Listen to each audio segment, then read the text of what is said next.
Hello everyone, it's Alex. Thank you guys so much for tuning in today. So today, as you guys can see from the title, I'm sharing with you guys 5 palettes that did not make the declutter that you guys saw last week. Now, I had a massive declutter of eyeshadow palettes, but there are some that I still could not let go of for one reason or another. And to be honest with you guys, I really don't know the reason to some of them, but it's just something is telling me not to let it go yet. And you guys know I am a daily declutterer, so I really think through my declutters. I don't do it by impulse. I don't do it just blindly or just because I want to get rid of stuff. I really think very, very carefully about the things I let go because I do not want to regret them, and I don't want to fall into having to repurchase them again because I regretted it. So we are going to get into the 5 palettes that have been saved this time around. Who knows if they'll get saved next time. But before I get into it, if you're new to my channel, welcome to the familia. My name is Alex. I am an eyeshadow enthusiast with a dash of Project Pan. If that is something that interests you, subscribe, join the familia. And now without further ado, let's get on with the palettes. Now, as you guys know, I do not do these in particular order. I'm just going to grab the 5 within the 5, and I'm going to try to explain to you guys why I'm keeping them. I don't know 100% why some of these are. It's just something is telling me not to let it go just yet, or maybe I might want to pan these in the future, and it's not so much of a hate pan, if that makes any sense. So the first one I want to share with you guys is this one. This is my Smashbox Cover Shot Pink and Palms eyeshadow palette. I purchased this. I did a full review on this eyeshadow palette, and as you guys know, it fell short on the actual pigmentation for me. But for a specific reason or another, I cannot let go of this palette. I don't know what it is. It might be very well that the color scheme is still beautiful to me, and sometimes, to be honest with you guys, I don't want a super pigmented eyeshadow. I want to wear color, but I don't want it to be so vibrant. And maybe that's the reason why I've been keeping this one around, because all these pink shades are absolutely beautiful. This bronze shade I could obviously use. This teal is the one that really disappointed me. I really wanted to show it like this. I have to use a base with it if I want it to come out like this, but it is beautiful as a very soft, kind of like a pastel teal greenish blue type of color under the lower lash line when I put it on, and it doesn't look bad. So this one survived the declutter. I have not let go of it. I have featured this in quite a few videos of palettes that have disappointed me or in tags of that nature, and this has always come up there, but I still can't let it go, you guys. I still can't let it go. Next up is another one. This is the Bare Minerals Neutral palette. This is the Ready Eyeshadow formula. And again, I did a full review on this palette and it fell short for me. Specifically, some of these face powders didn't really wow me. This Premier was very lackluster to me. The blushes were fine, the bronzer was fine, and then obviously, as you guys can see, these colors, they're rather boring. But maybe it's because I have such a soft spot for Bare Minerals. As you guys know, that was my very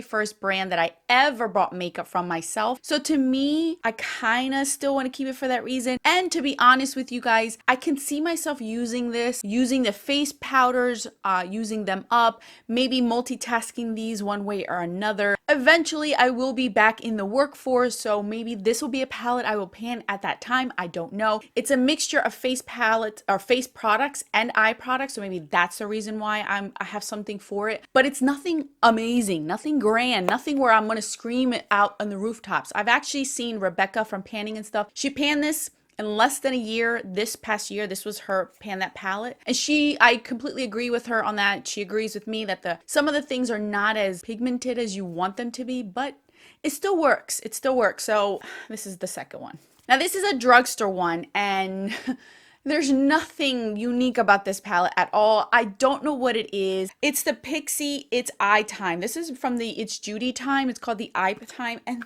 look at this. There is absolutely nothing unique about this palette. It is your warm tone neutrals, a lot of browns, but it's more of a bronzy tone to it than it is more neutral or cool tone. The quality of this is so good, and at this point I think this is the only Pixi eyeshadow palette I own in my whole entire collection, but there's something about it I still like. I reach for it from time to time, especially more so in the summertime when I want something neutral. It's the quality of it. It's so good. It's so soft, very pigmented, but it's easy to use, and I was very close to letting this one go just because I have these shades over and over and over, but the quality of this is so good. So I let go of other ones over this one due to the quality. So let's see how long this one's gonna last. Here's one that I have gotten over the hump of being a collector. I'm almost like 90% cured.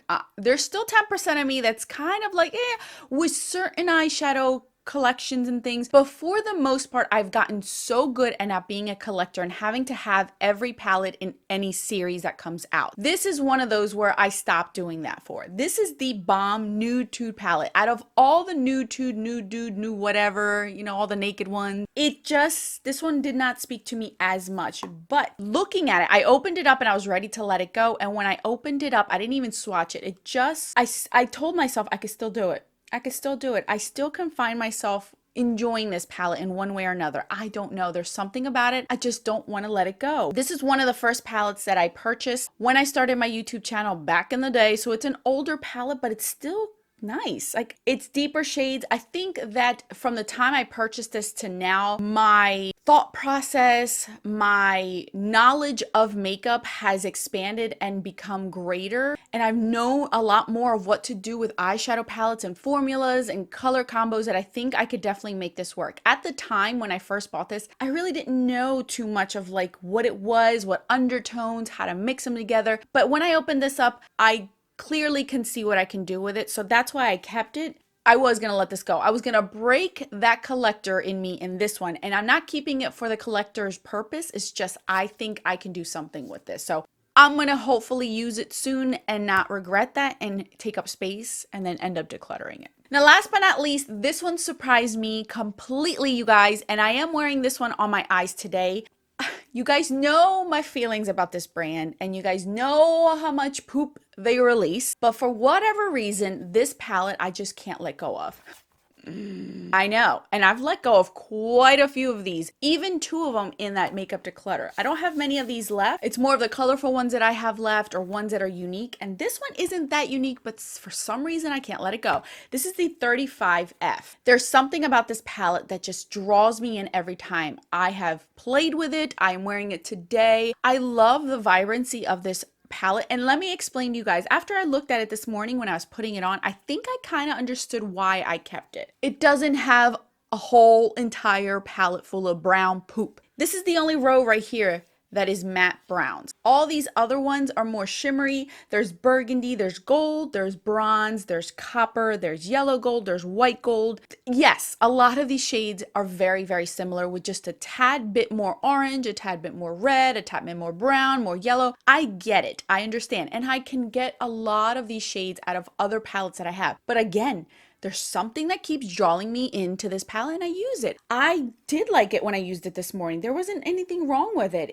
I played around with it. I started swatching it, just seeing what I can come up with, what color combos. I have no excuse. I have no reason really concrete to say why I'm keeping this one. Very few and far between have I kept any of the older Morphe palettes, and I haven't bought any of the recent new ones, but this one, I pull it out every fall and I just like it. I like it. All of them are all frosty except for this row right here. But I think I can mix it up with my colorful palettes, and maybe that's why the shimmery shades are just nice. These fade on my eyes in the summertime. In the wintertime, I can get away with using this formula more because it doesn't fade as much because I have oily lids. So maybe that's why I'm keeping this one. I don't know, but it survived another declutter, you guys, and wearing it today just reminded me that I do like it. I do like it. It's still color, but it's not so strong in your face for those days where you have doctor's appointments, basically. All right, you guys, so those are my 5 palettes that have survived this eyeshadow palette declutter that you saw last week. I don't know. I told you guys, I have no concrete reason why I'm keeping these 100%. Some of these you might see in future declutter videos. I don't know. Something new might replace it that may make me want to feel that I'm ready to let these go. But as of right now, these 5s were on the chopping block. I really considered it and thought about it thoroughly, and I decided to keep these. So I'm going to play around with these and really get myself familiarized with them and make sure that I made the right decision. So anyway, I'll put more videos up here on the screen. I will link these palettes down in the description box as I always do. Thank you guys so much for watching. I'll catch you guys in these videos. Until then, bye guys.